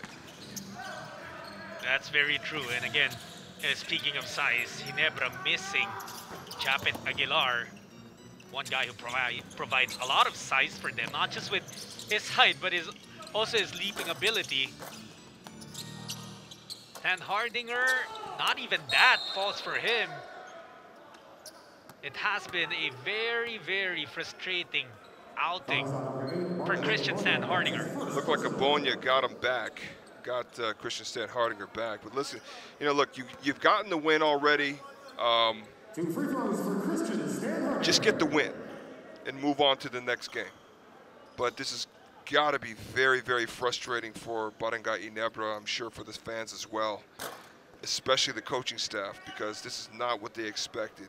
It's gonna be a big win for Alaska when Absolutely. that buzzer sounds. But they can't celebrate for long because tomorrow they face. They got to play. Yeah, they got to play the number 1 team in the league. They got the number 1 team in the league, TNT. It's gonna be a challenge. But then looking back last week, Northport won 3 games in 4 days. And Alaska will try to replicate that. 1 down for the Alaska Aces, 89-75 is the win they take over Barangay Ginebra San Miguel. Well, very, very good effort on the part of Alaska from start to finish. I gave them a very, very high score, an A+ to be exact, because they did a good job both ends of the court. Absolutely. And our best player of the game is this man, Abu Tratter, and he's brought to you by Honda, the official motorcycle of the PBA. 13 points, 4 rebounds, a lot of intangibles with him defending Christian Stan Hardinger. He doesn't have a block, only 1 steal in his stat sheet, Ali, but did a lot of things too. Did a lot of great things out there, but I think the biggest thing that you don't see on a stat sheet is just bodying up with a guy like Christian Stan Hardinger. He did a really good job tonight. Yeah, and it wasn't just Abu, but also the other big men of Alaska. They limited Stan Hardinger to just 7 points, 3 for 11 shooting. Now this is how our playoff picture or of our team standings actually. This is how it looks right now. Well, you see Alaska Aces has moved up above Barangay Ginebra, so Ginebra goes down to 4 and 6. While Alaska answered the call when they needed to, 3 and 4. However, they do face TNT tomorrow, which is going to be a huge undertaking. Can you imagine, the defending champions in danger of not even making it to the quarterfinals? Let's head to the press room. Welcome to our post-game interview. Joining us are Alaska Aces head coach Jeff Carriazo and our best player of the game, Abu Tratter. Congratulations, coach, and Abu. What did you, the team, and the coach talk about before going into a game against Ginebra? I think that it was mostly, I commend our team. I think the coaching staff commends our team for having the mental effort inside the bubble to go through the adversity that we just went through. I think it's unmatched how we prepared for Ginebra today.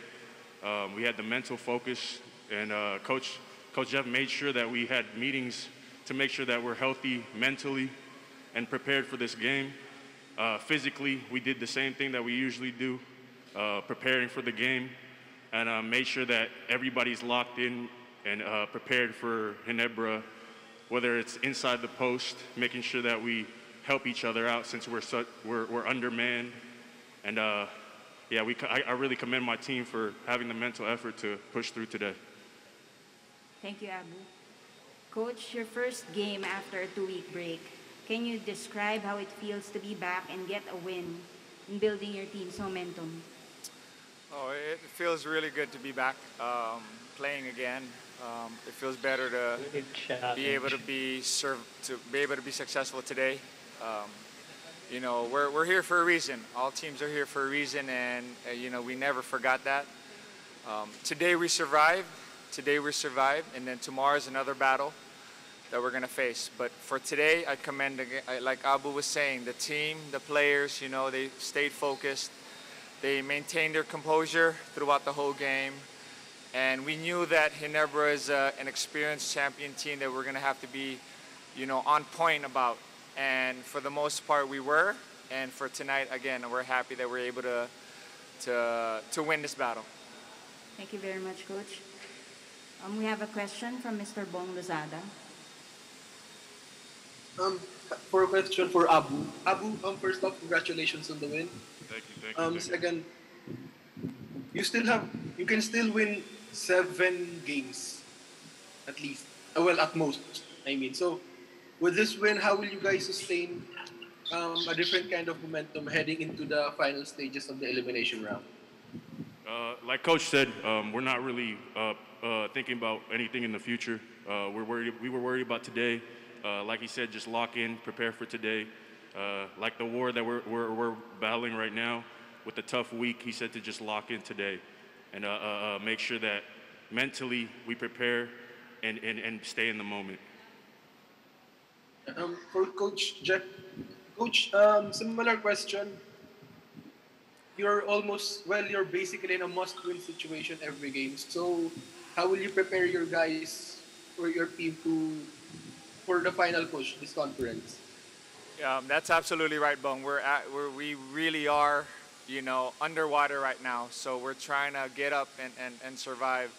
Our backs are against a wall, to use another analogy. So how we're approaching it is not looking at it in the overall status, which is 5 games. We're looking at it as a per-game basis.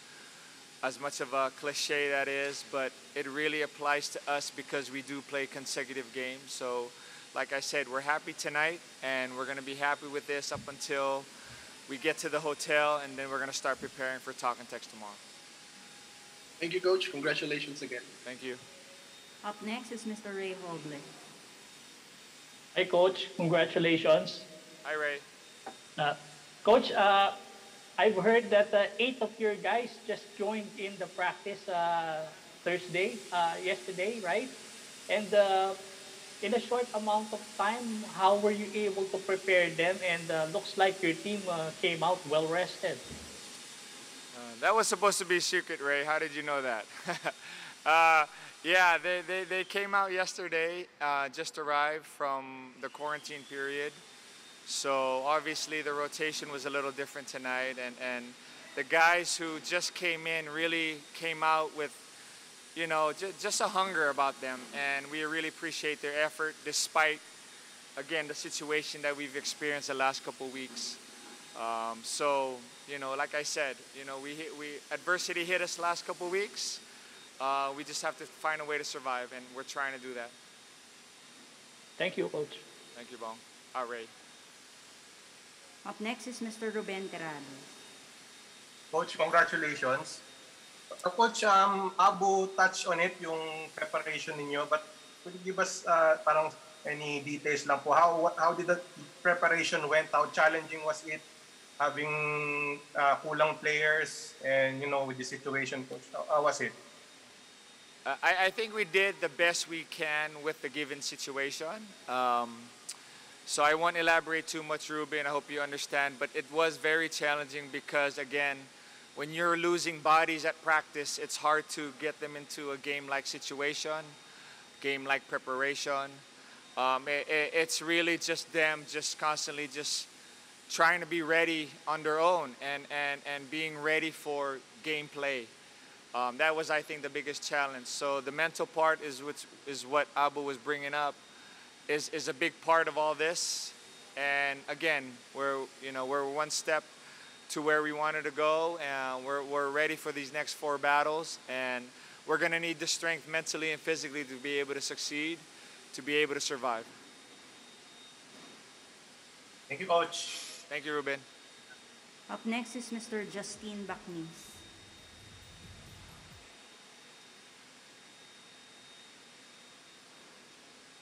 Justin? Hi, Coach. Congrats on the win. Thank you. Yun nga po, given the situation that Alaska had the past few weeks, given yung health and safety protocols, were you surprised that, you know, your players showed up and played well today against the reigning champs? And my other question is, I think, if I'm not mistaken, Coach, you're the only team that will play 3 games in 3 nights. So how will you, handle that? Right. So I'll start with your last question. It's the situation. So it's the schedule that's given to us because of the situation. So we have to be able to be ready for that, despite it being consecutive games. Doesn't matter to us that, we're the only ones maybe this conference. It happens. Unfortunately, no one wanted it to happen, but there's games to be played. So I think that's where the focus is. But yeah, again, coming into a situation like this where you don't have bodies at practice, it really makes it hard to prepare. So now that we're back, we're happy that everyone's back except one. So we're still missing Youssef, and I'd like to say a quick shout out to him. Get well, and we miss you, buddy.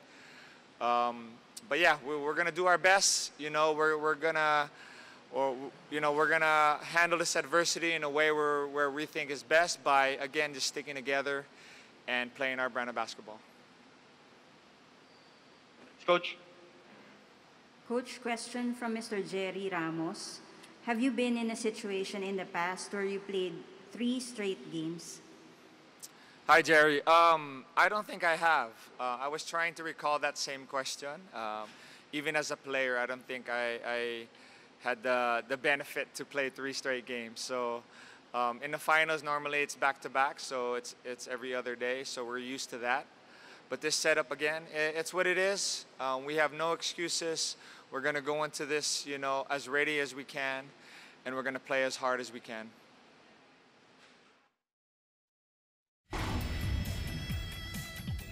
Well, it was a big win for Alaska here, taking down the defending champions, Barangay Ginebra. Let's take a look at our game highlights brought to you by Honda, the official motorcycle of the PBA. It started with this 9-2 start. And then, actually there was a kind of a break before that bucket was delivered by Ahanisi. But they kept rolling. 11-2 was the start, and Ginebra was limited to 8 points in that first quarter. Absolutely, Judd. And it really started with the defense, a tough defense. The first, possessions of Ginebra offensively, you see block shots, the ball stuffed back into their faces. But then on the offensive end in that first quarter, everyone from Alaska getting involved. And in the second quarter, you were expecting somehow Ginebra to show some more life, because that's what they did when they trailed by 19 points in the first quarter against Phoenix. Instead, though, it's Alaska that kept their foot on the gas pedal. And again, we described that shot as too easy. And it was a lot of that for the Aces, with Ginebra just not finding any success. Well, Ginebra did not get off to a really good start. And they didn't play with that sense of urgency the way Alaska did. And it really hurt them in this first half. Again, so many players from Alaska getting involved. Mike DeGregorio with that 3-point shot, Jaron Tang with that turnaround jumper. Back in the first half, imagine this. Stanley Pringle, 0 points. Christian Standhardinger just 2 points, but Stanley Pringle was able to turn it up in the third quarter. Was able to finish still with 20 points, so all of those in the second half. But Alaska just found ways to douse any rally, any run from Barangay Ginebra. Absolutely, especially with that defensive play there. And then more at Maverick Ahanmisi with that spin move over Raymond Aguilar. We named Abu Tratter as our best player, but he had a lot of help. Like you said, Ahanmisi. You know, there was also Mike Di Gregorio and Jeron Teng all breaking into double figures for Alaska. And you'll see here that even when Ginebra would be able to get something for themselves offensively, Alaska would be quick to respond. And quick to response they did, because in this fourth quarter, they practically controlled the entire fourth quarter. Best player of the game, Abu Trotter, with the free throw line extended jumper over Christian Standhardinger. Something you'll notice in these highlights, that Alaska lead will remain in double figures, and it's plays like these. You know, that Bronyal bucket came at a time when Ginebra was starting Really to show some energy. Down. Absolutely. But, you know, things went well for Alaska, especially when they really needed it, because, you know, it was a story of the entire game for Alaska from start to finish. 25 points from turnovers out of the 89 total of Alaska. And they take down Barangay Ginebra by 14 points. Tomorrow, our games are Meralco versus Blackwater at 2 p.m. and it will be followed by Alaska once again. This time they challenge the runners-up from last year and the league-leading TNT Tropagiga. That will do it for us. Thank you for watching the PBA here on PBA Rush.